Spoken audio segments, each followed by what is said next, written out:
बाबूजी गरीबी चरम सीमा पर, लेकिन चाहे गरीब हो चाहे अमीर हो, औलाद का सुख सबही के चाहा था।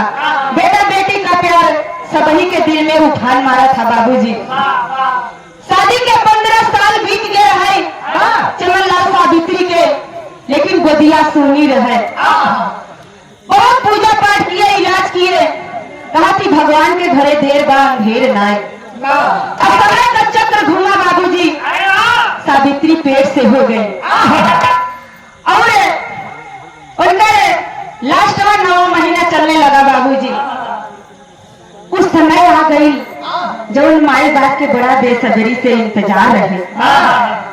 यानी बाबूजी सावित्री के लड़के चमनलाल अस्पताल पहुंच गए बाबूजी। एक तर्ज मेरा मास्टर कहना बा,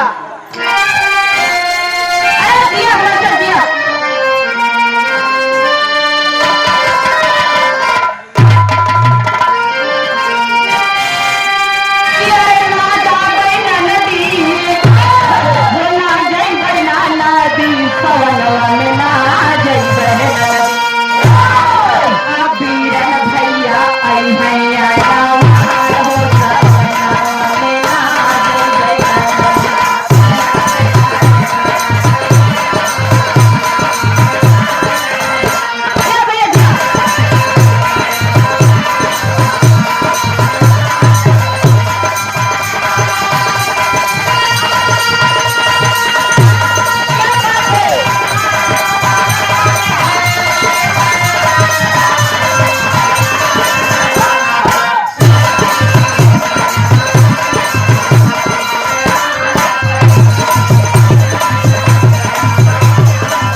अस्पताल लेके आ गए बाबूजी।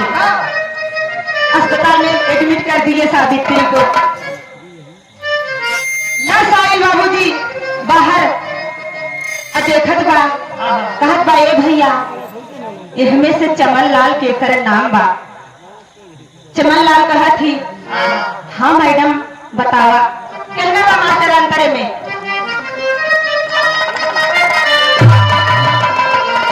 पैदा भइल बेटा तब नर्स बतावली, लेकिन एक दुखवा के अरे खबर जनवली।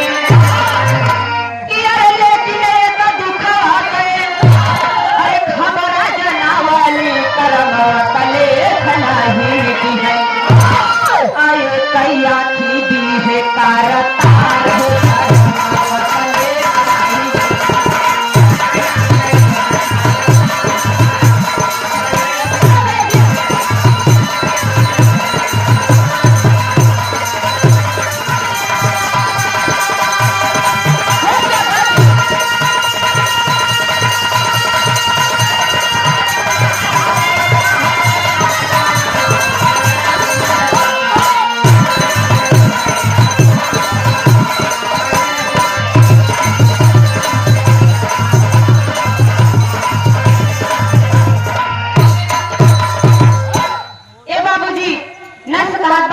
चमनलाल तोहरे बेटा भइल बाहो।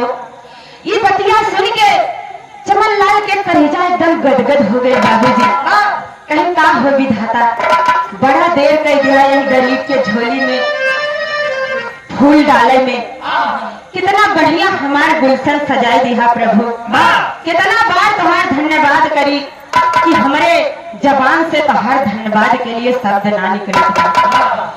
लेकिन ना कहत बा ए भैया, एक दुख के बात बा। चमन लाल कहती अरे कहा बात बा मैडम, ऐसा कहा बात बा? कहा था भैया बेटा तो बहुत अच्छा बा, एकदम गुलाब के तरह, लेकिन तोहरे बेटा के एक आंख ना बा बाबूजी। एक बतिया के सुन के चमन लाल कहा कि ये प्रभु हमारे ऊपर इतनी दया बरसाया, लेकिन यह महिमा में इतनी त्रुटि काहे? ए बाबूजी जब यह बतिया के सावित्री सुना थी कि हमारे बेटा की आंख ना बा, तो सावित्री का मन उदास ना होता बाबूजी। माई के ऐसा ममता चमन लाल से कहत बा, ये स्वामी आप काहे उदास होती? हम तो अपन पूरी जिंदगी जी ली हा, लेकिन हमार बेटा तो अबही इस धरती पे पांव रखे बा, कदम रखे बा, यानी आंचल का छाया अबही हमारे बेटा के सर पे बा। तो का भई ले आखी ना बता, हमारे पास तो दो आखी बा, हमारा बेटा हमारे नजर से अपन दुनिया देखी। ए बाबूजी सावित्री उसी अस्पताल में एक बड़े डॉक्टर के पास जाती है बाबूजी, और कहती है क्या?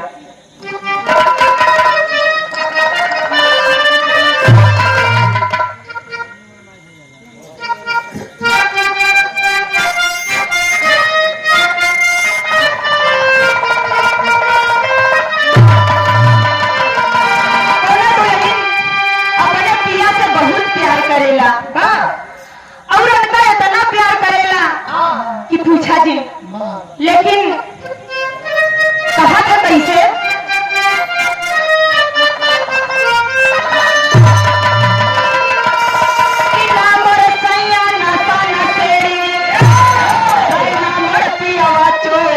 बाबू दरोगा जी,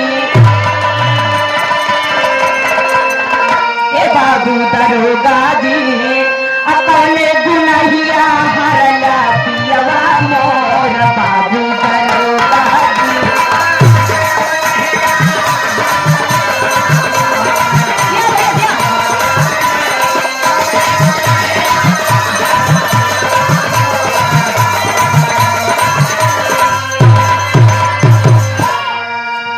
सावित्री अस्पताल में बड़े डॉक्टर के पास जाल के कहत है कि साहब आपके अस्पताल में हम माँ बनली, हमारे आंचल में एक छोटा सा गुलाब बा, लेकिन अनहोनी ई बा कि हमारे बेटा के आंखें ना बा। तो डॉक्टर साहब कहा थी ओहमे हम का करी, तहार किस्मत ही है बा। लेकिन सावित्री कहा था ना डॉक्टर साहब, हमारे बेटा के क्या वो अंधे कहई, अंधा कहई, कि हमके बर्दाश्त ना बा, हमारे एक आंख हमारे बेटा के लगाए दे। ये बतिया के सुन के डॉक्टर साहब एकदम हक्का बक्का रह गए बाबूजी। अब कहती है सावित्री क्या?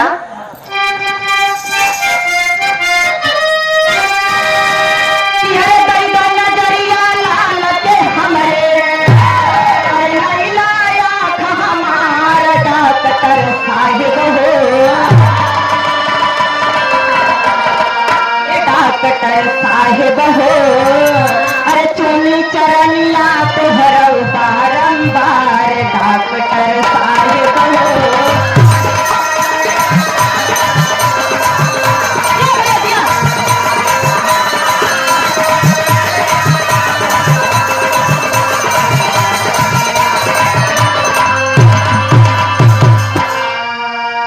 ए बाबूजी ये बतिया के डॉक्टर सुन के कहत है माई के ऐसे ममता, वाह रे विधाता, धरती पे माई से बड़ा केहू के दर्जा ना बा।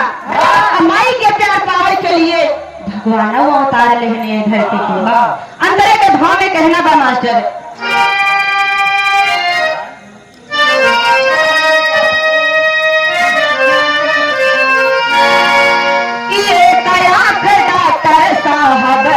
सावित्री के निकाला ये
वही नवजात के लगा देती बाबूजी और मने मन खुश होती कि वाह रे मई बहुते हमार नवन बा।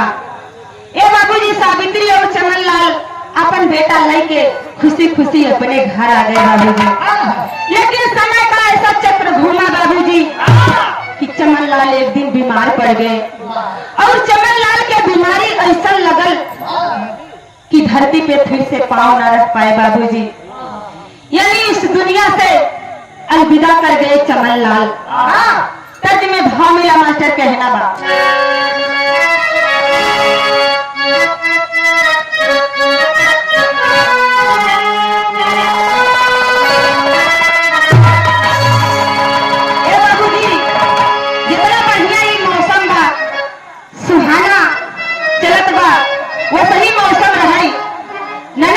भौजाई से कहत बा ये भौजी कहत बा कैसे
भौजैया कहे ये बिटिया अब ही तो तुम्हार शादी भइल बा कि अरे कैती जदाई दा भौजी अरे कहू कयऊ बेलना अच्छा कई काटत गाल हिले अबे लड़की कनना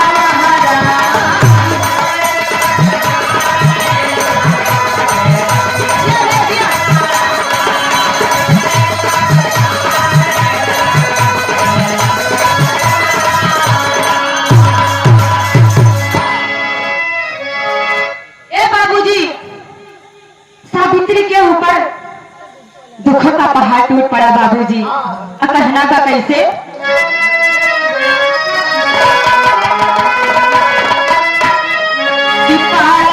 विपत्तिया भइले विपत्तिया भइले पति का निधना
रखे रहे बाबूजी।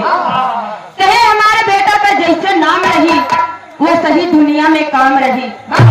अक्सर देखा जाता बाबूजी कि जैसे लड़का का नाम रहा था वैसे वैसे गुण वह लड़का के अंदर आवा था बाबूजी।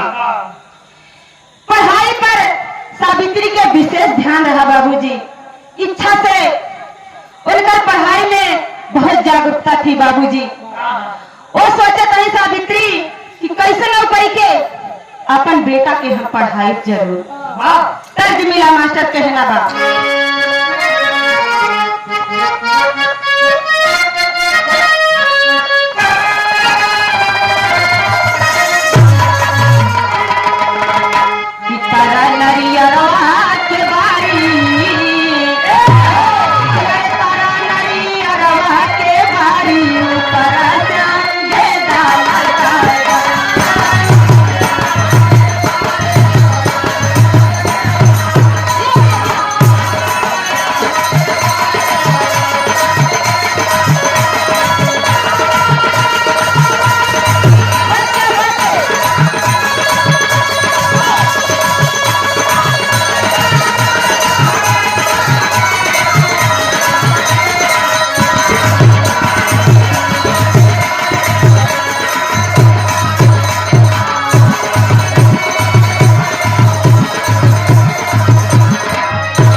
बेताब हो गई कि मैं कैसे जीऊं इस धरती पर। लेकिन फिर भी सावित्री अपने बेटे को लेकर जीना चाहती थी, अपने बेटे को कुछ बनाना चाहती थी, उसे उस लायक बनाना चाहती थी कि दुनिया देखे ये सावित्री का बेटा है। कहना बा कैसे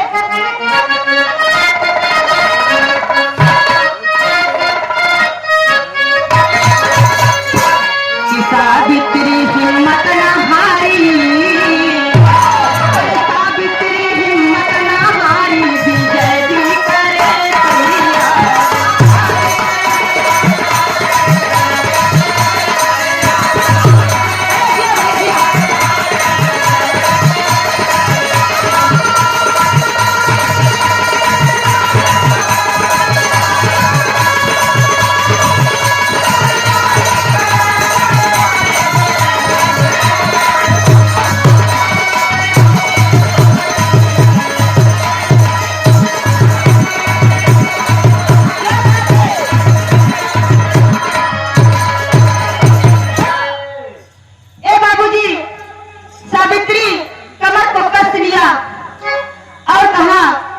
जैसे परिस्थिति हमारे सामने आई जाए, लेकिन अपने बेटे का सपना मैं जरूर सजाऊंगी बाबूजी। कहना बा कैसे अंतरे में भाव मिला कि कई के मजदूरी तब रुपया जुटवाली।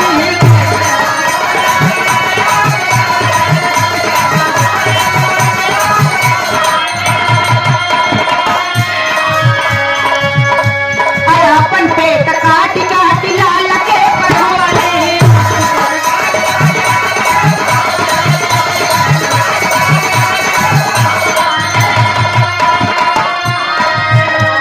ए बाबूजी, सावित्री अपन बेटा विजय के गांव के स्कूल से नाम कटाकर शहर के बड़े हॉस्टल में नाम लिखवा देती है बाबूजी, और घर घर मजदूरी करके खुदे भूखी रह के अपने बेटा के लिए फीस का इंतजाम करती थी बाबूजी सावित्री।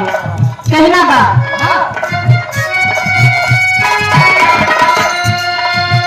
भेजी रही रुपया महतारी, भेजी रही रुपया महतारी, विजय दी करे करिया।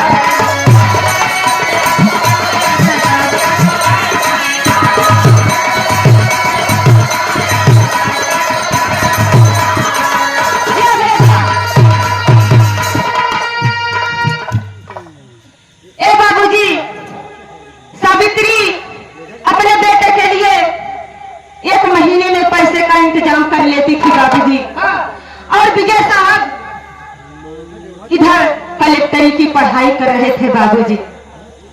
कहना बा कैसे अंतरे में भाव मिला मास्टर। अरे प्रभु के कृपा से दिन सुखमय आइले,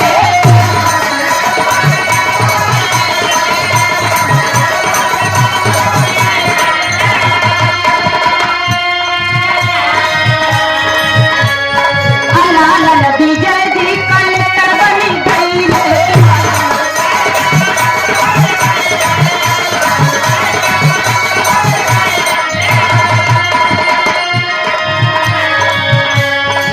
रहिया निहारे महतारी, रहिया निहारे महतारी, विजय जी बनी गईले।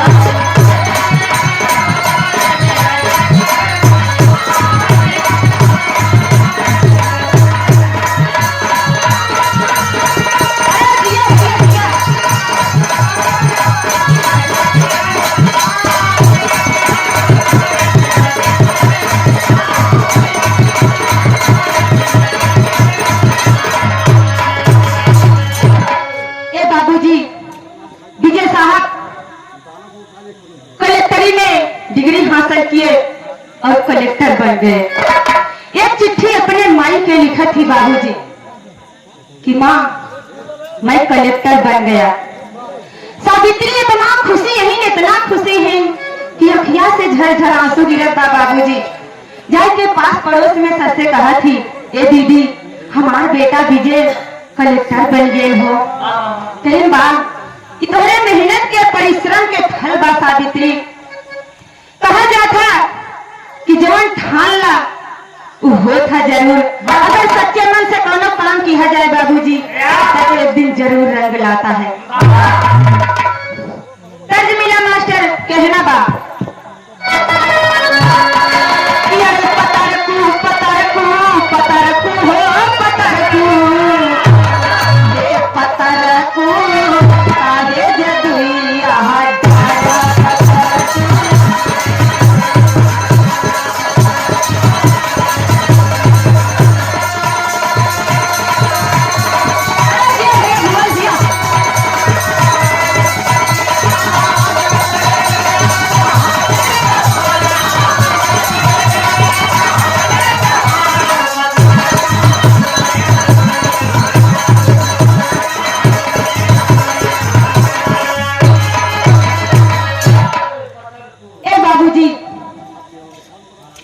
भाव में कहना बा, आप सब गौर करें।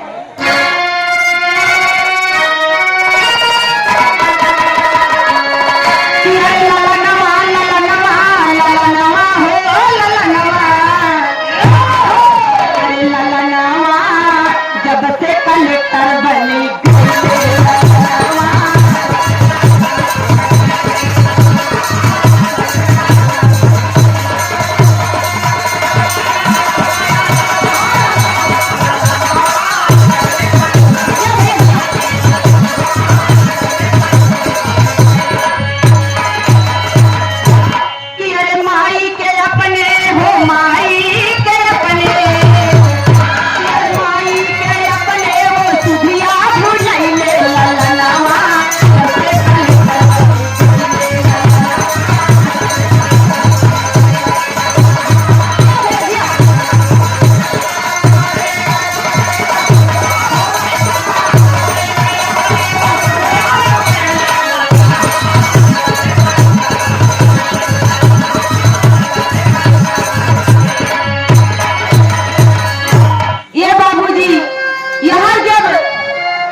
कलेक्टर बन गए ना तो उनका जवन गोड़ रहे वो आसमान में रहे, यानी धरती पे उनका मनई ना दिखात रहे। पैसा का ऐसा चकाचौंध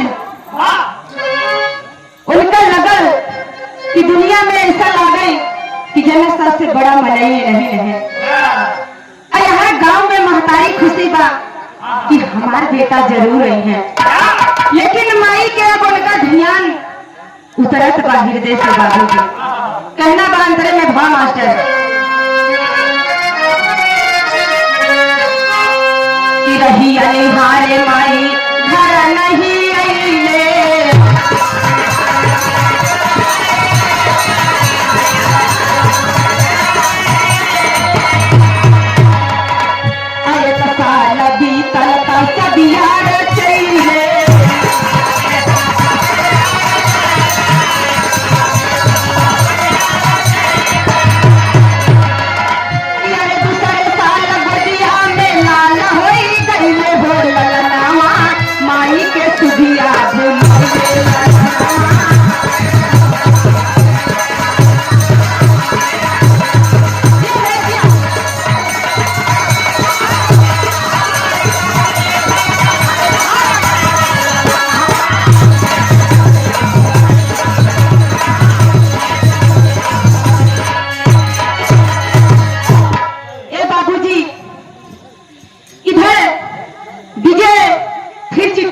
अपने माँ के पास भेज देते हैं बाबूजी।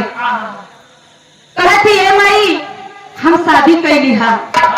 ये बतिया के जब सावित्री सुना थी बाबूजी तो उनके मन में बड़ा दुख होता कि हाय हमार बेटा बगैर हमारे आशीर्वाद के तो शादी कैसे कैली है। लेकिन फिर ये सोचे थी बाबूजी कि समय का परिस्थिति हमारे बेटा के पास समय का कीमत बहुत कम बा। खाना पानी बनावे वाला देखभाल करे वाला हमारे बेटा के बा तो हमार बेटा ठीक कैले जो शादी कैले हैं।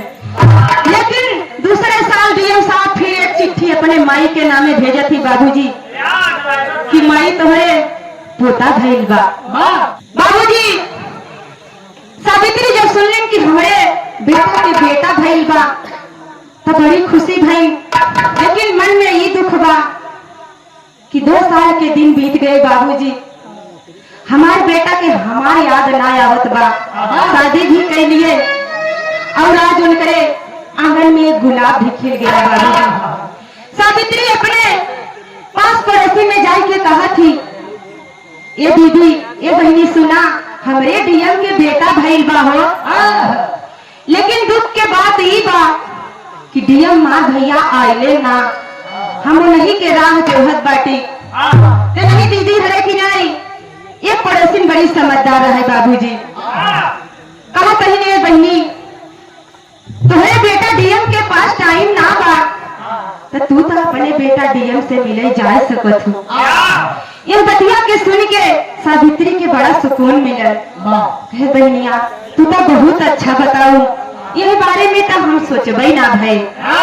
बात सही है हमरे बेटा के पास कहाँ टाइम बा हर वक्त काम बा हम ही चली जाते हैं अपने बेटा डीएम से मिल आओ बाबूजी। कहना बा पहपट में भाव मेरा मास्टर।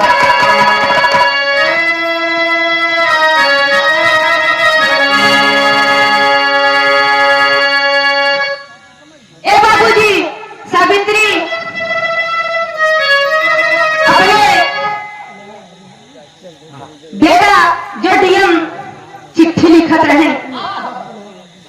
उन्हीं चिट्ठी के पते पर बेटा से मिलने सावित्री चल देती है बाबूजी। चली लाल से वही छनावा मनावा व्याकुल बा। चली लाल से वही छनावा मनावा व्याकुल बा। देखबै अपन पोता भरी नयनवा मनावा व्याकुल बा।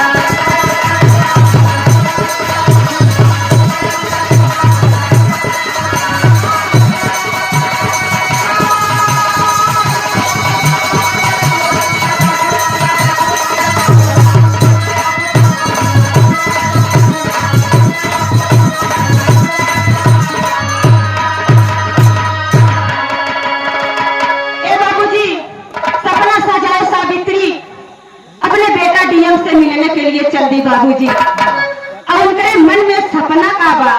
कहना बा कि होई है नौकर चाकर मोटर गाड़ी बनला कार हो दौड़ के अपने लालन के हो भर ले भैया कवार हो। दौड़ के छुई है मोर चरणवा मनवा व्याकुल बा। दौड़ के छुई है मोर चरणवा मनवा व्याकुल बा। अदे भैया आशीर्वाद है दिया मनवा व्याकुल बा।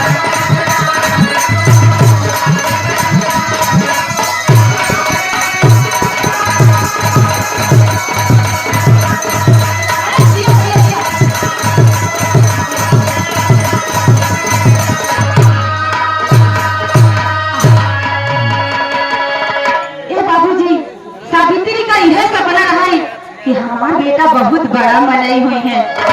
हमारे बेटा डीएम के नौकर चाकर गाड़ी मोटर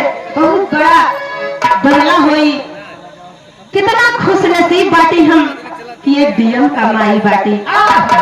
अपने नाती के अपने पोता के गोदी में लेके बहुत प्यार करब और हमार बहू हमार गोड़ धरे ना तो उनका अपनी बिटिया के तरह गले से लगाए के ढेर सारा आशीर्वाद दे। अंतरे में भाव मिला मास्टर कहना बा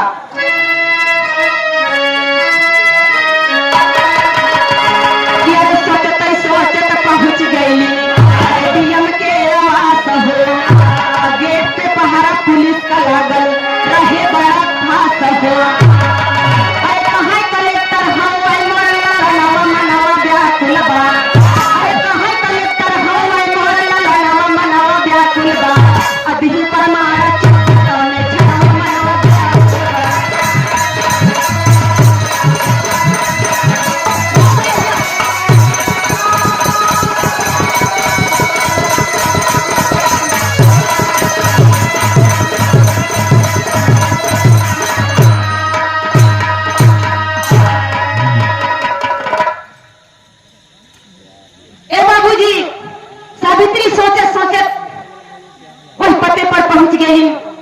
डीएम का आवास रहे बाबूजी, लेकिन गेट पे देखा तनी का पुलिस का पहरा तैनात बा। तो जाई के वही गरीबी के हालत में सावित्री अपने बेटा डीएम से मिले गए हैं बाबूजी। जाई के वही पहरेदार से कहा थी, ए भैया हम डीएम के माई बाटी, हमका अंदर जाएगा। वो पहरेदार बाबूजी नीचे से सावित्री के ऊपर तक देखत बा, कहत बा ए माई अगर तोहके कोनो काम हो साहब से तो हमके बताई दा, तोहर संदेशा हम हुआ तक पहुंचा दे।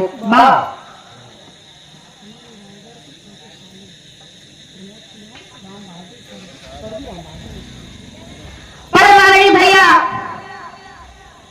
अनिल कुमार ड्राइवर के छोटे साले प्रमोद कुमार स्वर्गीय राम बहादुर मिस्त्री के प्यारे लाडले बेटे भैया के कमलों द्वारा 21 रुपए का महान पुरस्कार। भैया दिन दूनी रात चौगुनी तरक्की करें समाज में।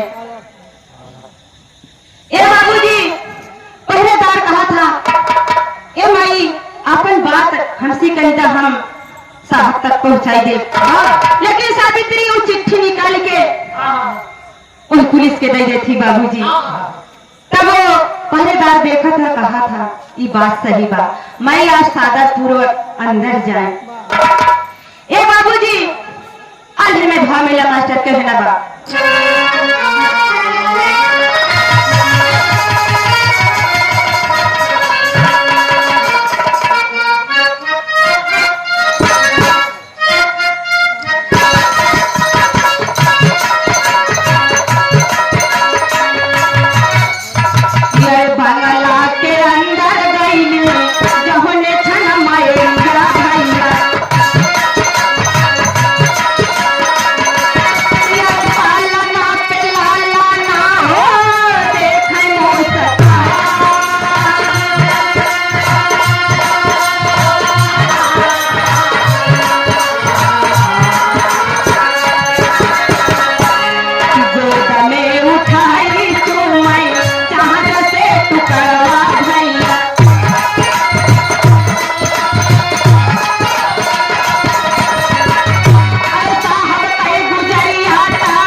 बाबूजी।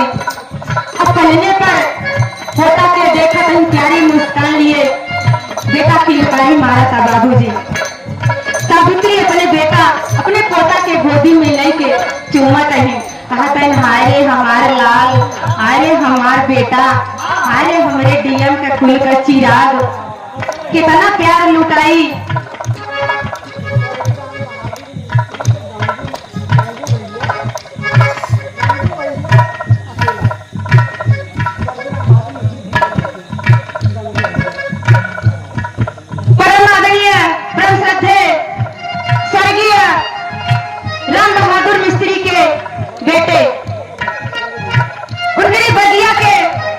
बड़ा गुलशन बड़ा गुलाब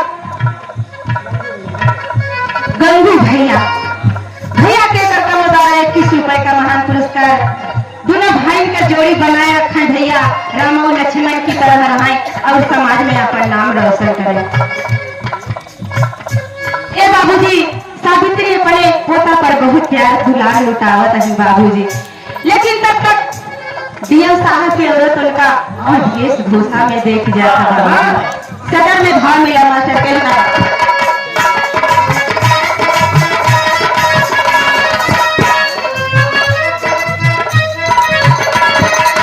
अरे पैसा नहीं भिखारन घुसी घर के भीतर जा,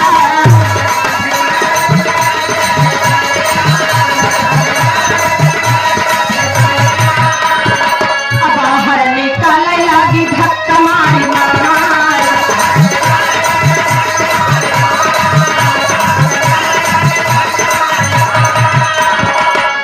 हाथ जोड़ी माई बोले मारा दिल बहुरिया,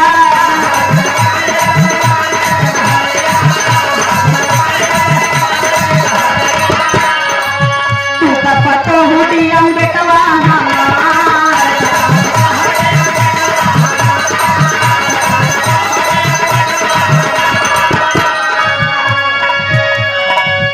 अरे डीएम से बोले, अरे डीएम कई गुजरिया, अरे डीएम से पूछे लागे डीएम कई गुजरिया, डीएम कहाँ नाई महतारी हमार।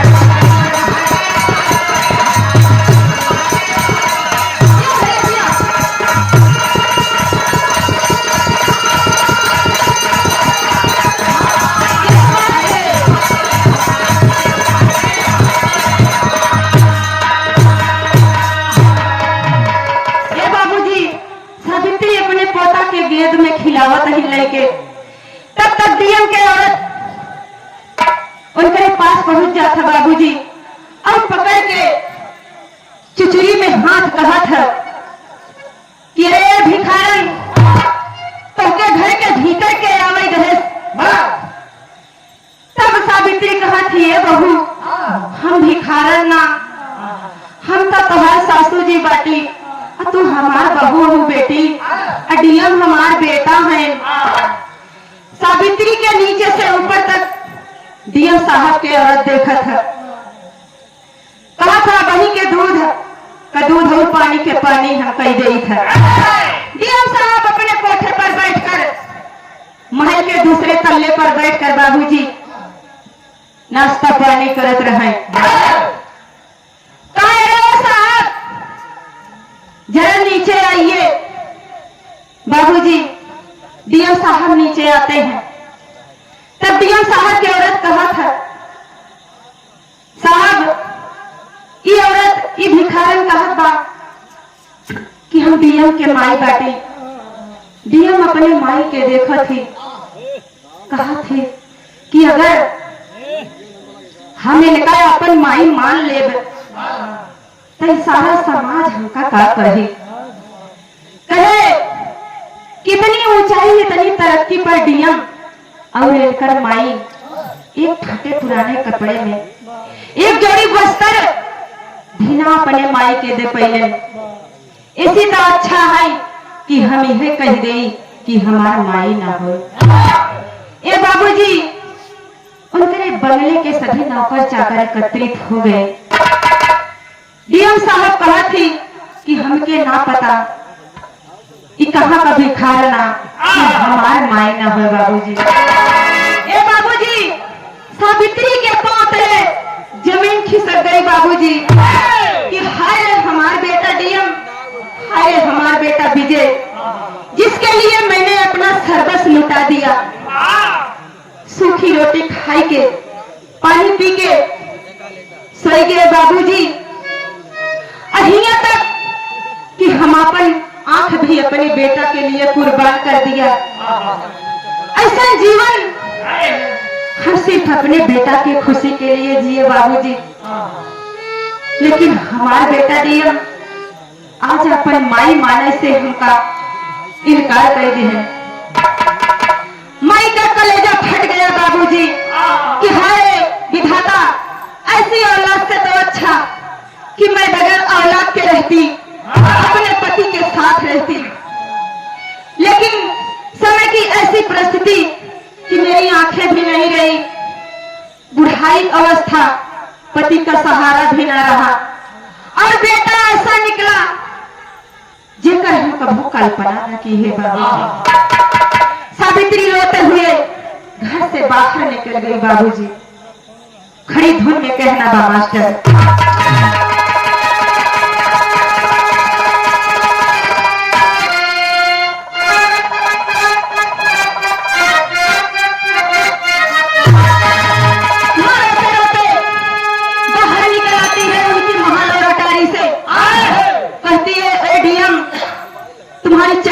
की दुनिया तुम्हारी के मुबारक।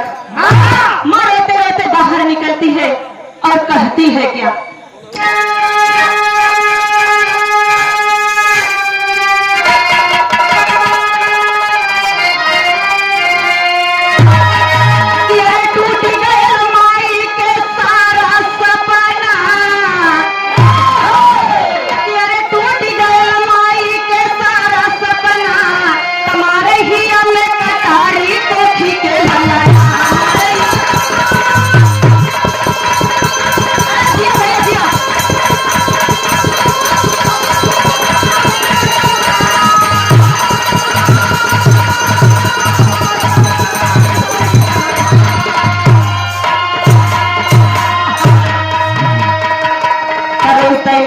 महल से माई बाहर गई नहीं आई, अलिखा दासता खत में अपने बैठकवा में अरे झूल गई फांसी पे न कोई अपना, अरे झूल गई फांसी पे न कोई अपना, हमारे ही में कटारी कोठी के ललन।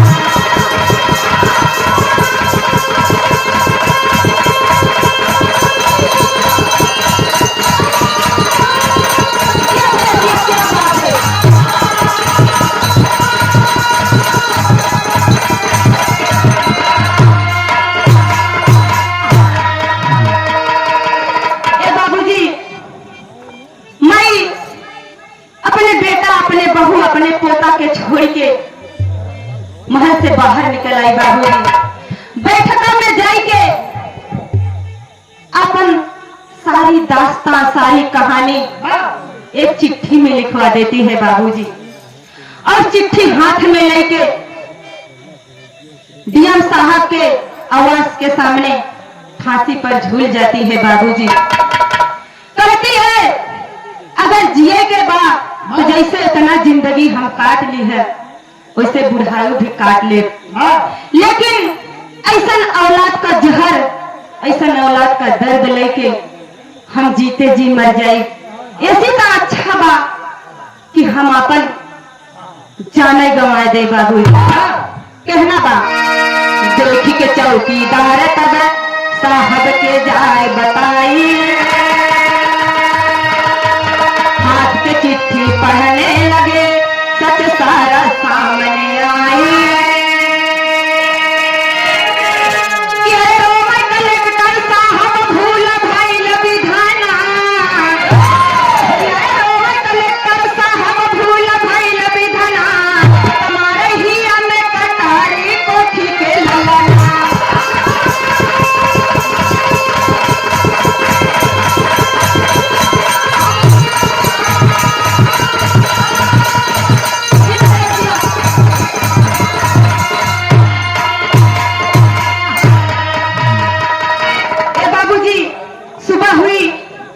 पहरेदार आया, जब देखा तो डीएम के आवास के सामने कोई फांसी पे झूलल बा, अजाई के देखत बा कि ता उहे बुढ़िया महतारी बा। ए बाबूजी सभी लोग एकत्रित हो गए डीएम के आवास के सामने। उसी शहर का एक नागरिक जाके माई के हाथ से चिट्ठी निकाल लेता बाबूजी और चिट्ठी पढ़ा है तो सारा सच सामने आ गया बाबूजी।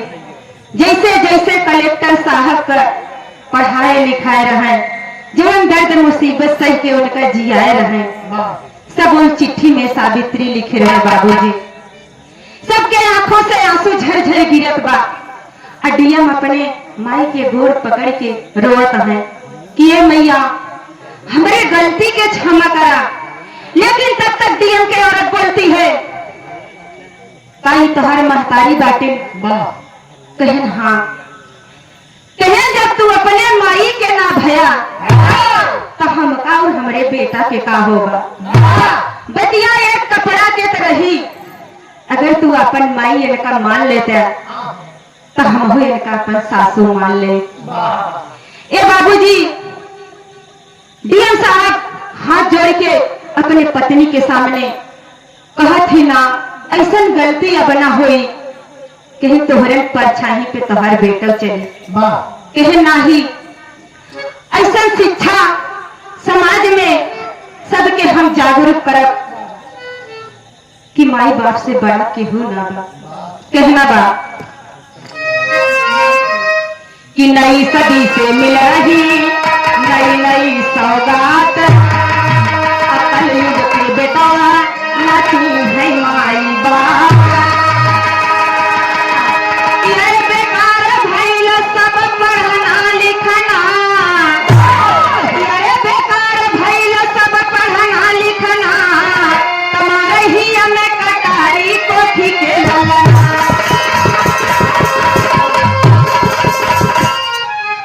ए बाबूजी पढ़ाई लिखाई वो शिक्षा बा जो अपने माई बाप से मिलल बा तो हमारे सबके फर्ज बनता कि अपन माई बाप की सेवा करी उन्हीं के चरणों में स्वर्ग बा बाबूजी। और माई बाप का दिल दुखाई के इस दुनिया में मनई कितना दिल जी और कितना विकास करी कितना ऊपर उठी।